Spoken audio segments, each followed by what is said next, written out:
Danny, on prend un moment pour parler de la 9e édition du Rodéo Mont-Sainte-Anne. Quand tu arrives ici, pour toi, ça va être un peu le sentiment d'un lendemain de veille, gros party, puis tu arrives ici, puis là, tout est désert. Ça va être un peu spécial pour toi de revenir ici quelques jours après? Oui, mais aussi vraiment, c'est de la fierté. Parce que c'est plus des souvenirs positifs d'un super bel événement qui s'est tenu, qui me fait dire, ben regarde, ce n'est qu'un au revoir l'année prochaine, puis on va aller encore plus loin. Et tes 4 jours, je pense que c'était un achalandage vraiment qui bat tous les records depuis les 9 ans que tu fais le rodéo. Assurément, là, on a vraiment pogné une notoriété parce que le rodéo a déjà été plein, le rodéo a déjà été sold out.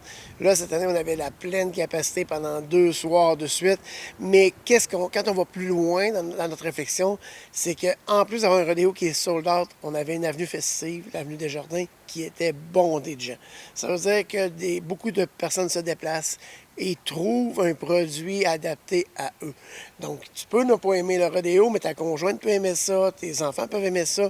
Bien, tu peux retrouver autre chose à Rodéo Mont-Sainte-Anne qui fait que ta soirée va être aussi festive, aussi agréable, tout le monde va en avoir pour son argent, puis on retourne chez nous tout heureux. Donc, comme tu disais, cette année, les gens, au niveau des spectacles, c'était vraiment quelque chose d'intéressant. Le rodéo, toujours un classique, toujours intéressant aussi. L'avenue festive, je pense que, comme tu disais, tu en as parlé, puis je pense que ça a été vraiment un succès. Et tu avais, sur l'avenue festive, plusieurs commerçants qui étaient présents, puis je pense que les gens en ont eu pour leur argent aussi. Bien, l'avenue festive, elle a trouvé sa vraie vocation. On avait initialement l'intention de faire d'avoir des microbrasseries, distilleries, ça pogne, ça va bien, des food trucks. Mais là, le volet plus commerçant a été très bien établi. On a arrêté de la dénaturer, de la sortir de sa nature qui est, justement, c'est pas un endroit de spectacle. Tu veux voir des shows, viens les voir dans notre magnifique site.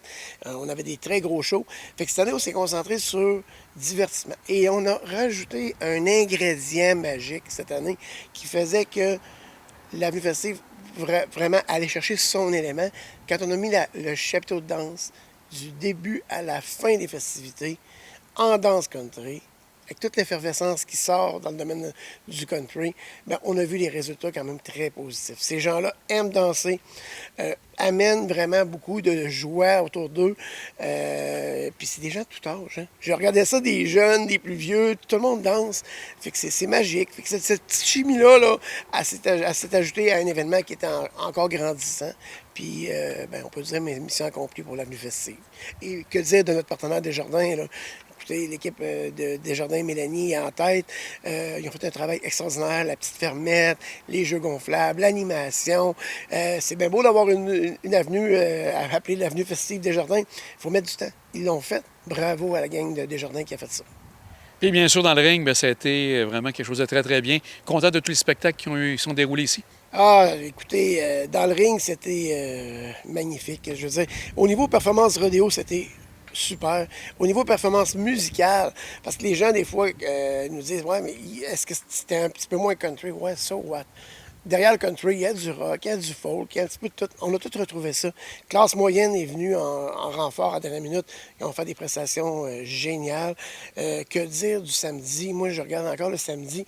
Les gens attendaient pour rentrer avec David Pinault et Marc Dupré, puis on n'a pas vu de baisse. On a vu 4 heures de show, des gens crinqués. 4000, 4500 personnes qui sont là pour un show. Tu ne vois pas ça en dessous d'un chapiteau, tu ne vois pas ça dans d'autres événements. Nous autres, on a ce luxe-là, puis cette capacité-là. C'est le gaz qu'on a besoin pour aller vers notre 10e édition qui va être encore plus musclée. Les partenaires, tu as parlé de Desjardins, Groupe JD, toujours là aussi. Tu as aussi Ranch Branch, bien sûr, puis bien sûr Caron et Gay. Tu en as plusieurs, on ne les nommera pas tous, mais je pense que pour toi, c'est vraiment quelque chose d'important. Puis on voit que ça grossit tout le temps. Les partenaires sont là pour t'accompagner. Ah, les partenaires sont toujours là. Je dirais même, ils s'approprient de plus en plus l'événement. On voit des entreprises comme Caron et Gay prendre le temps de mettre un post qui sont sur le site, sont en volet festival. Ça, pour moi, là, c'est magique. Là. Desjardins l'a très bien fait. Ranch Brent nous met des photos partout à travers la province. C'est du bonbon. Puis, on veut en donner encore plus. On ne peut pas lancer tous nos projets, mais on veut avoir plus de corpo. On veut avoir du corpo solide. On veut que le corporatif nous amène, si tu as 50 employés, amène-moi tes 50 employés toute la fin de semaine avec leur famille. On va leur dédier des espaces, mais on veut vraiment que cet événement-là appartienne à la Cour de Beaupré et que tout le 60 de la clientèle qui se déplace sache qu'on est fiers de cet événement-là qui est unique, qui a sa couleur à lui, puis qui est en train de rayonner partout dans le Québec, puis dans la capitale nationale. Aussi, tu as une équipe vraiment, tu es le capitaine de tout ça, mais tu as vraiment une équipe derrière toi qui est vraiment très travaillante. Puis on voit aussi, j'ai vu juste au niveau de l'installation, la semaine avant, c'était comme des abeilles, ça tourbillait. Puis le lendemain, mais même le dimanche, on est déjà en démantèlement. Donc, tu as vraiment une nouvelle équipe en arrière de toi. Ah, c'est plus le même poids sur mes épaules. Oui, on travaille à l'année. Oui, c'est beaucoup d'énergie déployée, mais tout le monde a un job bien établi. Je regarde dans l'installation du site, ça se monte en quelques jours parce que mes entrepreneurs qui sont derrière moi, qui sont des partenaires de l'événement, bien aujourd'hui, ils mettent leur équipe sur le plancher. On travaille ça en gang. Je regarde juste la fluidité sur le stationnement. Écoutez, on a accueilli plus de gens, des 250-300 personnes de plus, grâce à mon stationnement qui prend de l'ampleur, du dynamisme, des gens impliqués, des gens qui se questionnent, qui veulent aller plus loin. Fait que c'est vraiment un travail d'équipe. C'est une grosse équipe derrière Rodéo Mont-Saint-Anne. Oui, il y a toujours la face de Danny Boucher qui est en avant, mais il y a tellement de petites abeilles en arrière de tout ça qui font qu'aujourd'hui, j'ai pas l'air à moitié cerné. J'ai plus de voix que les autres années. Fait que c'est bon signe, ça veut dire que l'événement est bien en selle. Puis je pense aussi d'une belle collaboration avec le Père et Dame Touriste. Je pense que ce côté-là, c'était la 3e année d'un mandat de 5 ans. Puis je pense que ça se passe bien de ce côté-là aussi. Très bien, puis j'ai adoré cette année il y avait un spectacle justement à l'intérieur de la basilique, qu'on puisse inviter les gens à y aller. On a un joyau de la nature qui nous accueille sur son site. Puis cette année, de part et d'autre, on pouvait s'aider. Fait que moi, je trouve que la complicité elle est excellente. La Ville de Saint-Anne nous aide beaucoup. Le développement Cour de Beaupré sont derrière nous. On a la chance d'avoir le ministère du Tourisme. On avait l'hébergement aussi avec, l'autre ministère qui nous a aidés. Écoutez, on a vraiment un support incroyable au niveau de la capitale nationale. Je pense que les gens nous reconnaissent à notre juste valeur. Puis c'est à nous à livrer la marchandise et à aller pousser la machine. Tu parles justement que tu penses dès l'heure d'après que c'est terminé, déjà à la prochaine édition. 10e édition, d'après moi, ça va être quelque chose encore d'assez solide. Sans rentrer dans les détails, tu as sûrement des belles surprises à nous proposer pour la 10e édition. Assurément que la 10e édition, on va donner un petit coup de roue de plus. On va travailler encore plus fort pour amener le rodéo à une maturité.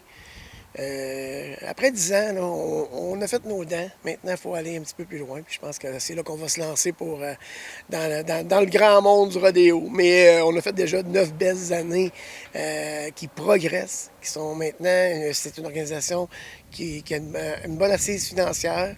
Fait que c'est à nous maintenant à rester intelligents, bien faire les choses, parce qu'on ne veut pas se péter le nez nulle part.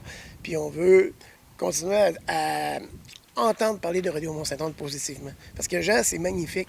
Je te dis, tu regardes les médias sociaux, tu regardes, j'ai une rencontre avec la police, je viens de parler avec la municipalité. Des commentaires négatifs, là, il n'y en a pas, très peu. Moi, j'ai répondu à un article qui disait, si j'ai 0,025 de pourcent de gens négatifs, c'est que j'ai 99,975 qui sont très heureux. Puis c'est vraiment ce que je sens. Écoutez, nos médias sociaux débordent. Mon événement vient de finir. Puis j'ai une progression on est rendu à plus de 18 000 personnes qui nous suivent. On a eu des likes jusqu'à 100 000. Notre organisation de communication va bien. Fait que c'est à nous à poursuivre cette belle lancée. Danny, félicitations à toute l'équipe et à toi en particulier. Vraiment une belle organisation, puis un bel événement. Puis on sera là sûrement pour la 10e édition. Un grand merci à toi. Merci à vous aussi.